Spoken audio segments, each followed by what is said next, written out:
And so when I met Madonna, it was pretty much right after that. And so she knew that was the same girl that was in her video. This episode is brought to you by Portfolio Box, an online portfolio made by creatives for creatives. With hundreds of costume and image changes, Madonna has to be the hardest star to impersonate. It's been my full-time job for 16 years. I've known 50 other Madonna lookalikes that have come and gone, and they've all been great, but nobody yet has made a career like I have. And I think that takes a sense of integrity and a good work ethic. Hey everyone, hope you guys are having an amazing week, as this week we're touching base with Denise Bella Vlasis, as she was Madonna's Hollywood double for 25 years. Performing as her lookalike, stand-in, and voiceover work, she's gonna share some of her crazy and incredible memories along the way.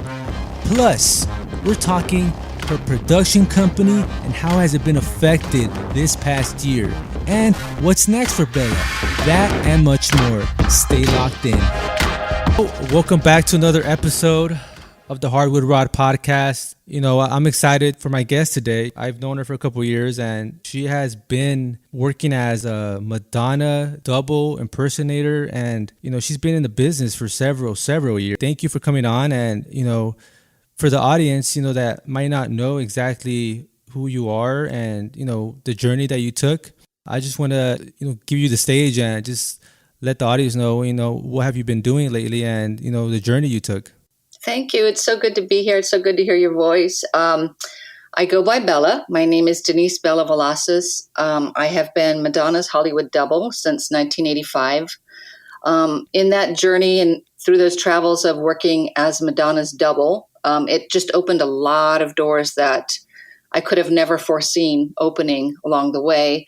Basically, as a performer and a dancer, it was just looking for work. And I kind of kept falling into these roles of a Madonna type or a Madonna impersonator. Mm-hmm. And then while I was working doing that, I just ended up meeting lots of directors and lots of different agents and got to do movies and feature films and print jobs and stand-in work and voiceover work and kids' parties and, just every kind of thing you can do as an impersonator. And along the way, and all these years later, I've always had people come up to me and say, wow, how did you get into this? Is there any way I can do this? Do I look like anybody? And it kind of started out as a fun thing. And then it really turned into a whole different entrepreneuring idea, I guess, in that I've literally helped so many people in my life become a lookalike or actually get work as a lookalike from my friends that have been in feature films and national commercials and national print jobs. So basically all my performer friends or my out of work friends come up and say, make me over, Bella, make me look like somebody famous. And so that kind of turned into its own thing. And so I do that on the side as well, which is the lookalike lady. And that's pretty much just helping people break into the industry. And I've actually written 2 how-to books of trying to teach people step by step how to get into this industry. It's kind of a fun and untapped industry for anybody that's either a musician or a singer or a model or a dancer. It provides so many opportunities to work.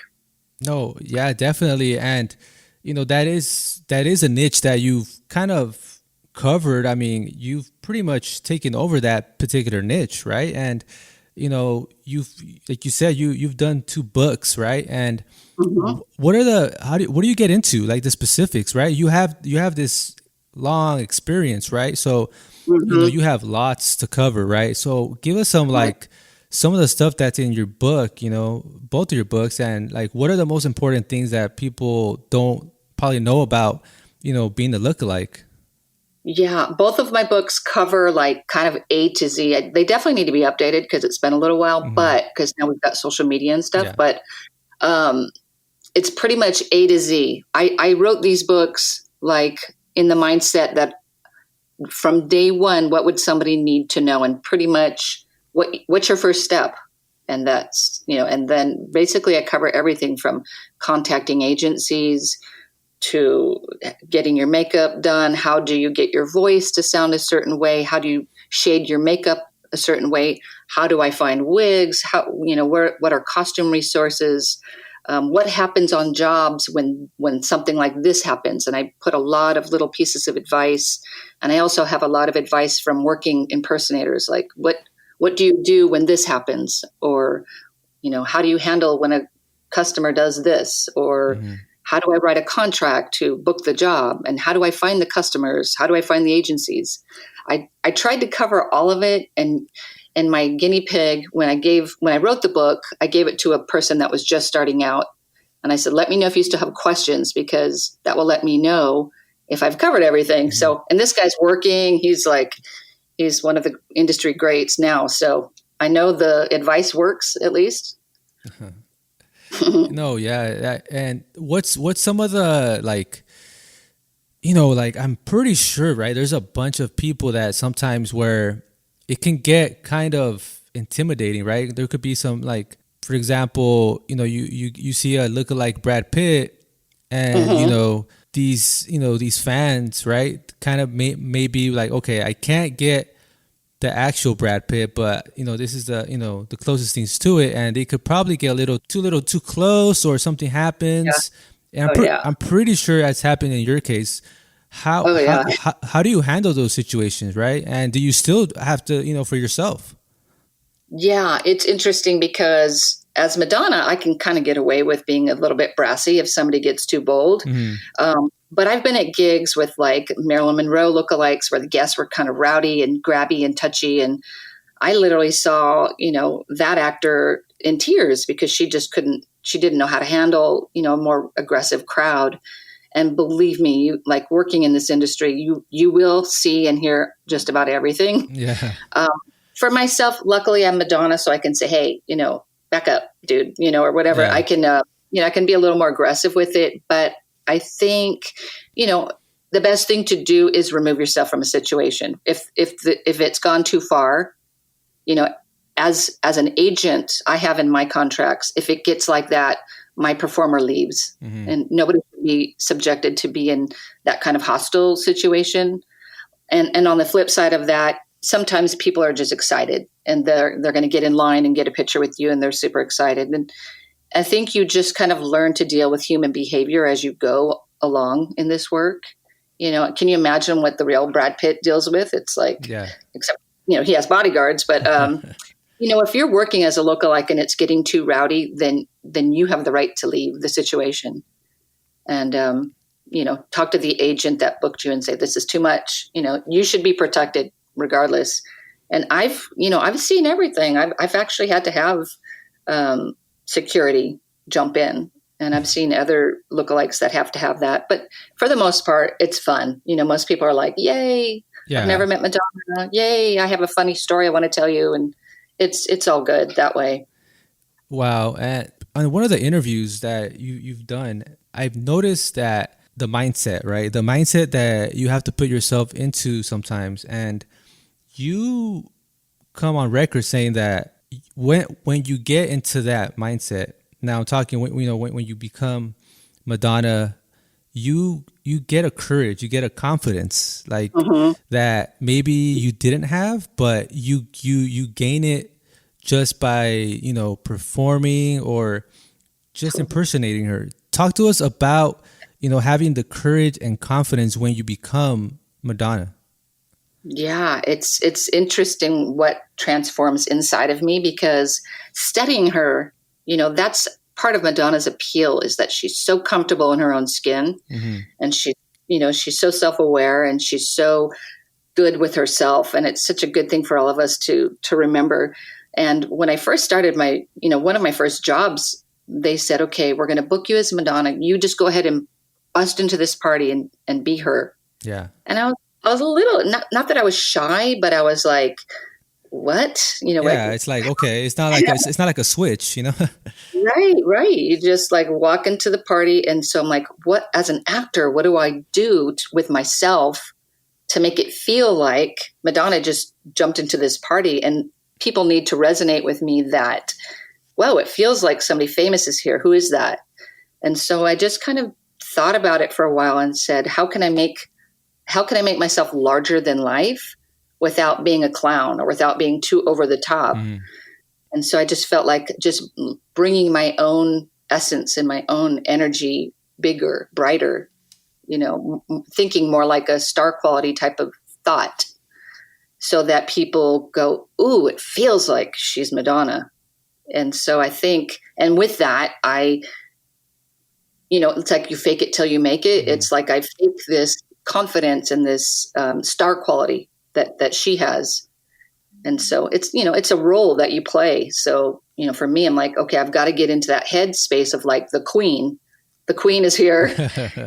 And, cause she's got that just queen vibe about her. So, I just do that. And it portrays typically as a confident Madonna person. And was there a moment of doubt, during this process? Like, it's been a number of years, but was there a moment where like, I got to give it up, like maybe I can't do this? Do you know, it's weird. The doors never stopped opening. And it's, I look back at some of the interviews I did years ago and I'm like, oh, how funny. I'm talking about being a drummer because I play drums. Okay. I'm like, yeah, I just want to focus on my drumming career. And then some other incredible opportunity presents itself. And I'm like, how can I turn this down?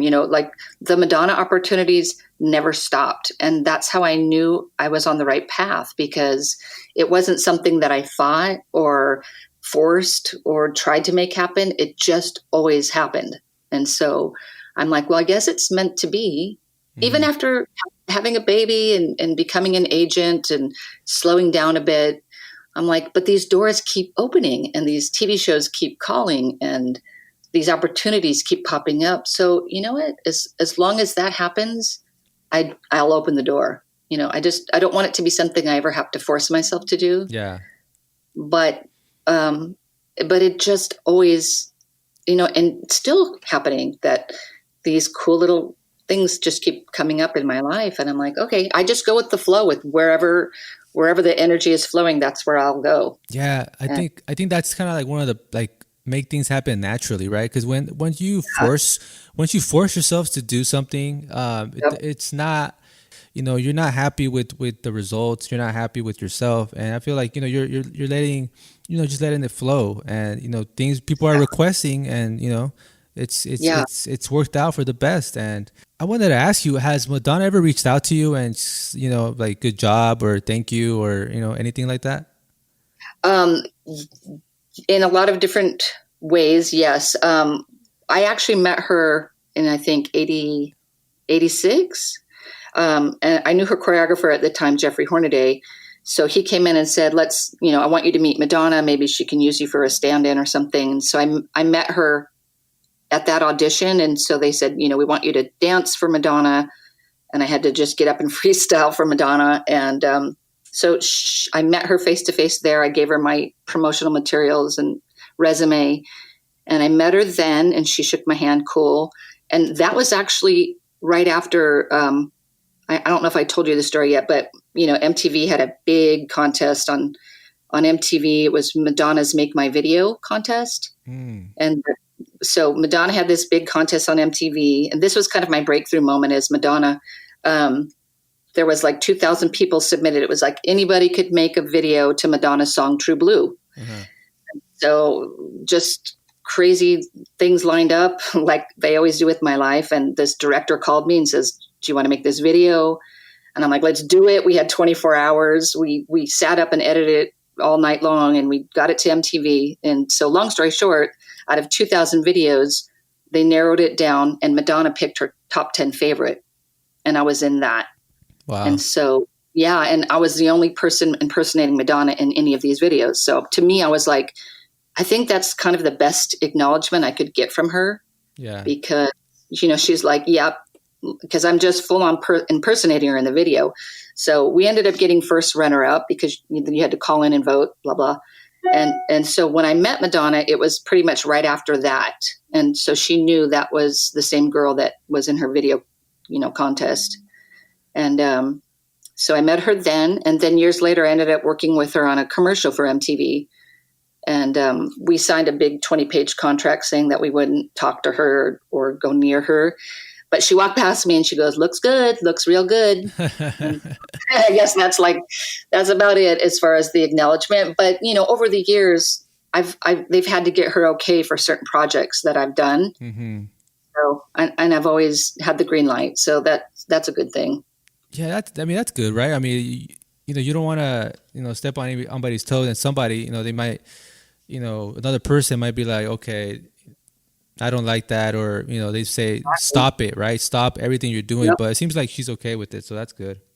Yeah, in the early days, I'd gotten a letter from her attorney saying, what do you? Because I was visiting hospitals and I was doing all this good charity work as her, and they were like, "Hey, who's this girl? She's getting way too much media attention."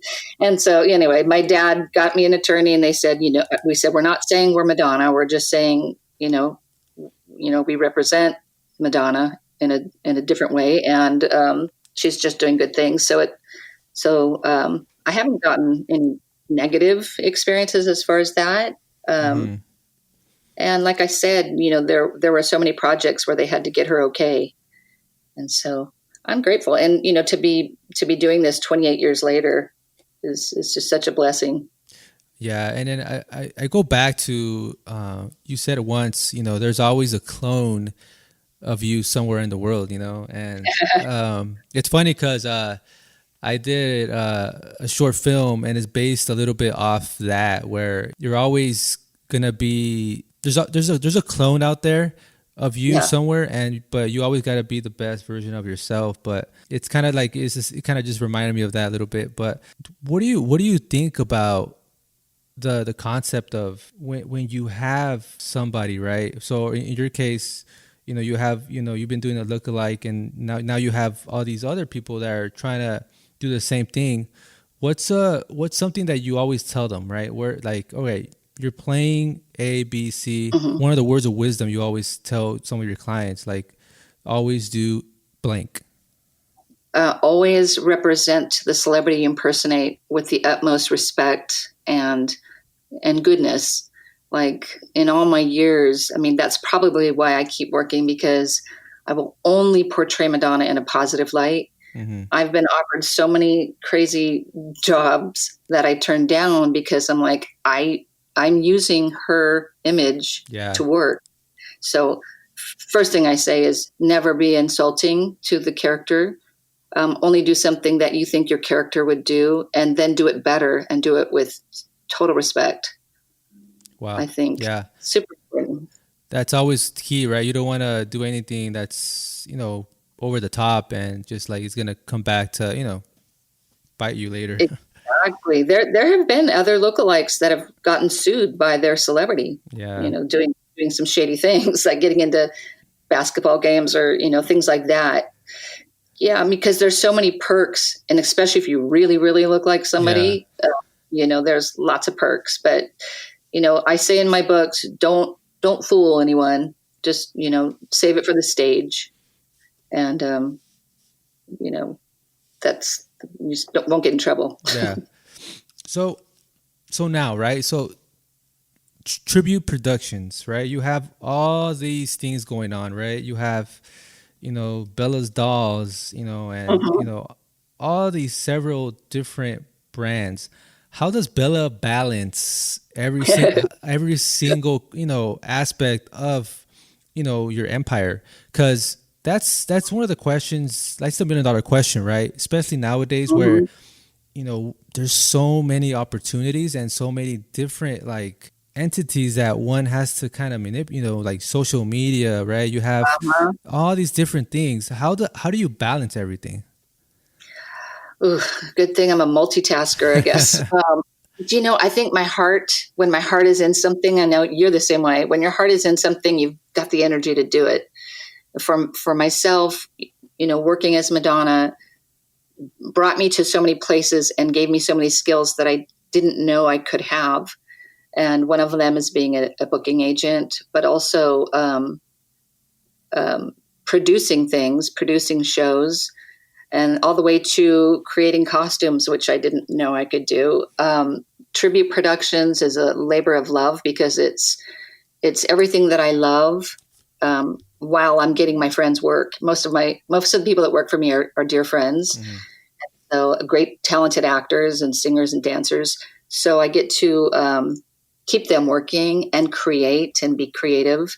And Mrs. Bella's Dolls is really it comes from my love of 1940s and pinup. And those are all like brand ambassador cigarette girls. And we have giant champagne glasses. And it's kind of more of the glamorous side of my personality. I love to just create these beautiful events with these gorgeous girls that I have, and then create their costumes. I think sometimes it gets overwhelming because there's so much to handle, especially social media. But because of my love for each and everything that I do, I find the time I find the energy within myself to keep each thing alive. Okay. It's a lot. Yeah, yeah. I mean, that's something where sometimes I find myself kind of like, you want to do so many things, but you're only one person. But I'm sure you have plenty of help, and I feel like the term labor of love. I love that, because that's what it is. When you love something, it's not. Mm-hmm. Is it work, right? Like, if you love Right. something so much, is it really work, right? And Exactly. that's something that if you love something so much, that's something where I feel like you're lucky, right? You're Yeah. not a lot of people get to do what they love. And, Right. when you're in that position, I feel like take advantage of it, because, Exactly. you could be doing something else that you hate, and that's something you don't want to do, right? I would probably never, which is, people say to me, you kind of defeat the odds, Bella, by making this Madonna thing your career. Like, I've seen so many Madonnas come and go, or so many other lookalikes and impersonators come and go. And I think if you just put 100% of your energy into anything that you love, it's going to happen. The doors will open. Just hang on and stay on your path, and the doors will eventually open. Just stay on. That's really what it's about. Critics are always going to be out there, and Oh, I'm yeah. pretty sure you had those kind of, how can this be a career, or what's this, and look at you now, Mhm. right? So Yeah. I feel like, if you, like you said, right, conquer, Yeah. you've conquered the mountain, that if like they said. Yeah. Because the haters are always going to hate, but when you're on your path and you're staying on it because you love it, nobody can take anything away from you. I've got like just endless amounts of experience and opportunities, and those are mine forever to keep. And with whatever you do in life, don't listen to people. Really, just don't listen, and just stay in your own heart, stay in your own drive, and stay with that. Because once you start listening to what the critics are saying, I've heard every kind of hateful thing you could possibly hear, and imagine what Madonna hears. Yeah. But just tune it out and stay on your path. Hey, are you a photographer, designer, artist, architect, model, musician, or even a makeup artist? You gotta check out Portfolio Box. With Portfolio Box, you're not forced to use any standard theme. You can use any style for any page and create a truly unique website that reflects you and your work. If you're a creative, it's a no-brainer.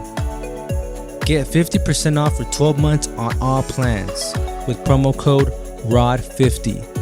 That's promo code ROD50. And check out portfoliobox.net today. Speaking of obstacles, we had a huge obstacle this past year, and how did that affect you, the business? As far as because it's event driven, right? Yeah, absolutely. I'd like, okay, we do events, parties, red carpets. That's always going to be weddings, all kinds of, fun entertainment. Not ever expecting a pandemic to hit. Our work pretty much closed down completely. So we've just been trying to be creative behind the scenes and think of ways that we can keep our actors working and just stay creative. Really, It's pretty tragic and it's very sad what's happening. We've kind of managed to stay afloat with, luckily, virtual stuff, like a lot of online stuff. Mm-hmm. A lot of our lookalikes will do like online greetings or we've got certain things that we can do, like our giant bubble, the girl that's inside the bubble. We do parties like that. TV casting stuff is still happening. Thank goodness. I just worked on a Super Bowl commercial. Oh, wow. Yeah. Things like that are still moving, but I've kind of taken the time to go inward a little bit and just slow down, which is kind of nice. And, just kind of work on more mental and creative things, on the inside. And I actually just got a proposal from somebody overseas, which could also be a nice virtual opportunity for a lot of my performers. So there's always a way, but I also knew we're all kind of forced to slow down a little bit during all of this. And for myself, because I'd be hustling right now. I'm like, well, maybe it's just meant to be to slow down and regroup, reconnect, and just allow it to be what it is. And it'll come back. How can they take parties away from us, right? Yeah. I mean, that's kind of that's the whole thing, right? Events. And I feel like, I've been saying, right, this past year, obviously it wasn't what we all expected, but it kind of pushed a lot of artists and creatives to, what are you going to do about it, right? It's like a slap in the face, and it pushed us creatives to innovate, right? To come up with new ideas, because right, because in the industry where we're in, right, it's hard to. It's something you can't hold in your hand and say, I'm gonna do this. It's something where you have to find within yourself, and ideas come and go. Talk to us a little bit about something that maybe you were like, okay, this is it, but I have to do something about it. What's something that came out of 2020 and it was kind of like a blessing in the sky? I think just the ability to slow down. Definitely having more time with my family was such a gift. Definitely. I'm sad that I can't see my mom right now, but I would say the things that came out of it were more freedom for me to think in ways that I wouldn't have time to if I was so busy hustling bookings. My mind has kind of been allowed to slow down and think of new ideas. Yeah, self-awareness. Yeah, absolutely. Self-awareness. I get to train harder than I've ever been able to train for years, working out and just taking care of my health, mind, body, soul. And like I said, I've actually just written something for a book that's about to be published, and nice. I wouldn't have the time normally to allow my mind to just be quiet. And so I'm super grateful, that we've had this time to just slow down a little bit. And I think we all could use a little slowdown. I definitely want to work, but the slowdown has been a blessing. No, that's 100%. I think we all need that. And, now that things are kind of getting a little bit, back to normal, if you will, what's Bella, what's in her plans for this year? What's Bella working on, or that's, that's something that's maybe, it's in the woods, but waiting to be released. Yeah. Well, this opportunity just came up. It's for something overseas. I'll talk about it more once it's totally solidified, but it could be a really cool online adventure for my artist friends and performers, and of course the lookalikes. Once I signed that contract, which is like pending any day, I'll definitely update you. But I'm working on that right now. It's a little bit behind the scenes. And then just still creating for tribute productions, still creating innovative and new ideas. So when the time is ready, we're ready to go with like new costumes and new fun things for your parties. What's the most requested impersonator you always get asked for? We got to have this guy. Who's the number, most popular? Number one, I would say movies, Leo DiCaprio, believe it or not, because there's a guy that is really amazing. His name is Ben. People, a lot of times they want whoever is current, like whoever's hitting the headlines right now. That's who people typically want. So it's kind of who's hitting the headlines right now. kind of nobody right now, but like who right now? The typical people that you'd see at the Oscars, I guess, that, and then whoever's hot in the music industry, those two categories. Yeah, I feel like The Rock is like he's kind of like I feel like he's like in everything and doing like True. Yeah. So I don't know if you have The Rock yet, but I'm pretty sure he'll be popular. That's a tall order. There's a guy in Europe that sent me a picture. He looks pretty good, but I'm still looking for Rock if anybody happens to have an uncle or something that looks like him.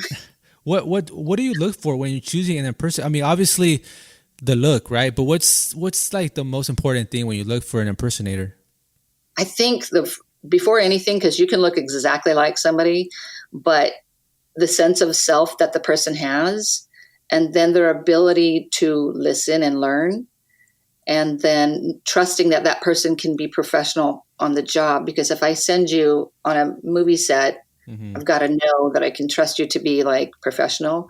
So I think a good grounded person with with an upbeat personality, because, a lot of the work that we do is meet and greet. So you're going to be talking to people and, engaging and taking pictures and that kind of thing. So you want to have, a fairly outgoing personality, but more than that, just being grounded and having a good sense of self. And before you jump into another character. Yeah. So I mean, that's those are all important attributes. And if you guys are listening and you guys want to be, you guys think that you look like somebody, well, there you go, right there. If you want to contact Bella, and yes. Speaking of contacting Bella, where can people get, as far as your services, or just kind of get to know, or get more info on you? You can go to the website tributeproductions.com. Or you can find me on YouTube, which is Tribute Productions, or The Lookalike Lady. If you have specific lookalike questions, find me on any of those: TikTok, Instagram, Facebook, YouTube, The Lookalike Lady. And you can ask me questions online. I'll answer your questions online. Or if you're interested and you think you look like somebody, we can like up it and help you look more like that person. And definitely find me if you look like someone, because you just never know. There it is. And, if you had one message that you could, tell the audience in 30 seconds, what would you say, Bella? I would say, live from your heart, and everything else will fall in place. There it is, Bella. Thanks for coming on this podcast. I appreciate your time, and I look forward to what else you'll be working on. And, with everything starting to get back to normal, that's all good news for everybody. So. Likewise, I can't wait to see what you've got up your sleeves too. I love seeing all the stuff you're doing. Thank you, Bella, and I'll for sure be, working with you soon on some projects. We will catch up soon. Okay, awesome. Thank you so much, sweetie. All right, no problem. And don't forget to subscribe and check out the latest episodes on the website. Follow us on social media at Hardwood Rod. And don't forget, every Tuesday we got the latest and greatest. So stay locked in. Would you like to be on the podcast? Got something to talk about? Make sure to head over to the website at hardwoodrod.com. Leave your name and the topic you'd like to discuss, and I'll add you to the calendar.